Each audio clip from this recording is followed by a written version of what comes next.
Every summer I host trips with the wonderful folks at Linehan Outfitting Company in northwestern Montana.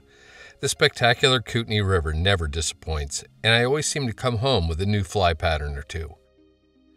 In the summer of 2022, Tim Linehan had me fish a fly developed by one of their longtime guests, Tom Ukena from Massachusetts. They called the fly simply enough Uke's brown bug, and it worked phenomenally well. Since that time, I've been lucky enough to fish the pattern from Iceland to southern Patagonia and many places in between, and it's never once let me down.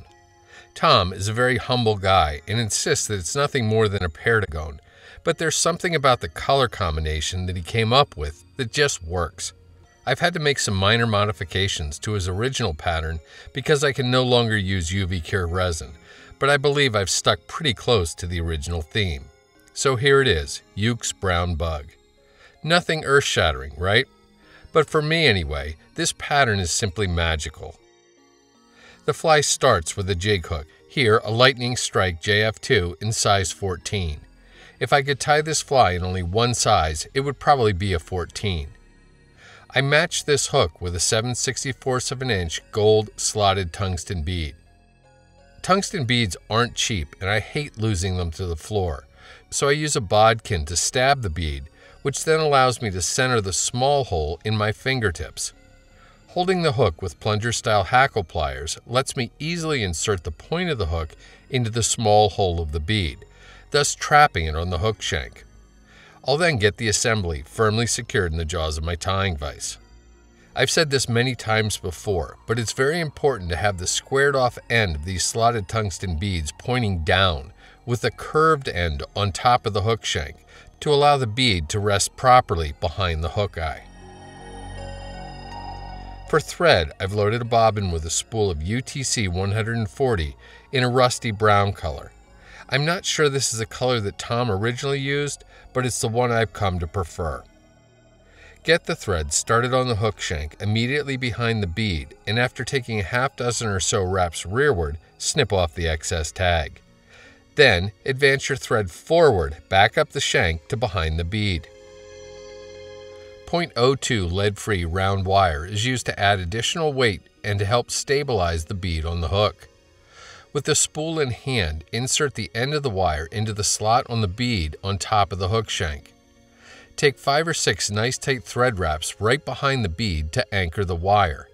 Then, bring the wire around in front of your tying thread and begin making touching wraps rearward with it.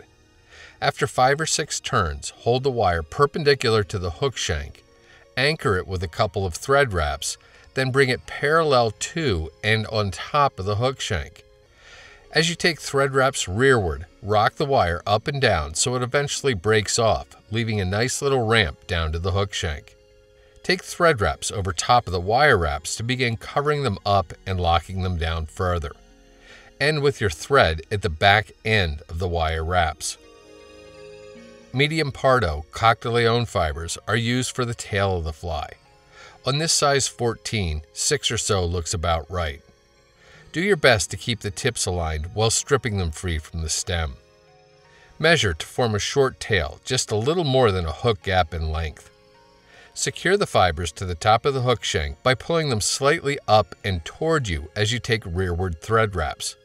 Go all the way to the start of the bend, but not down into it. You can then lift the butt ends up and snip them off close. Take thread wraps forward once again to the back edge of the wire wraps. Small-sized red ultra wire is used to rib and segment the fly, and to me is the key ingredient in this pattern. A 10-inch length will make numerous flies. Place one end against the near side of the hook at the location of your tying thread and begin taking rearward thread wraps to secure it. Allow the wraps to push the wire over to the far side of the hook so the wire won't jostle the tail when you go to wrap it. Continue taking thread wraps to cover up the wire wraps and create a nicely tapered carrot-shaped body on the fly. When the shape is getting close, give your bobbin a counterclockwise spin as if you're looking down on it to uncord and flatten the thread. This will allow you to even out the peaks and valleys and smooth the body of the fly. With that done, get hold of the wire and begin making open spiral wraps with it up the body of the fly. 5 turns showing is the magic number for me. Make sure to anchor the wire really well at the back edge of the bead, then helicopter the wire to break it off close and clean. Rather than changing threads, I use a permanent marker to color a short length of the brown thread black. I'll then go directly to my whip finish tool and use it to do a 5 or 6 turn back to front whip finish, seat the knot really well, then cut my tying thread free. This produces a short black collar on the fly. On Tom's original pattern, he uses black UV cure resin to create a dark little wing case as opposed to a black thread collar. He then coats the entire body of the fly with clear UV resin to produce the Pardo effect. My method for coating the body doesn't look nearly as good, but seems to be functional enough. Always a protective tray so as not to mess up my beautiful tie craft bench. A foam donut to stabilize the skinny tippy bottle of clear Sally Hansen Extreme Wear nail polish, about the toughest nail polish I've found. It's a good idea to really wipe the brush off to avoid drips. Coat the entire thread body of the fly with the nail polish. Most all of this will sink in as it dries. There's no need to put it on a rotating dryer, as sagging usually isn't a problem. A second or even third coat will get you closer to that streamlined Pardo look. Another remarkable thing about this pattern is that it seems to work well over a tremendous number of sizes and weights. I'm never without at least a few big and heavy models, like size 8 hooks with 3/16 of an inch beads. Here, I'll bump up the thread weight and the wire sizes appropriately. Going down a hook size, these materials drop down in size as well.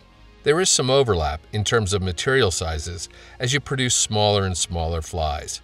It's kind of incredible to me that this single pattern catches fish in all the various sizes shown here. This includes a super small one in size 18. Of course, you can use the flies solo, as I often do with the size 14 we just tied. Or you can go tandem, something like the size 12 along with the 18.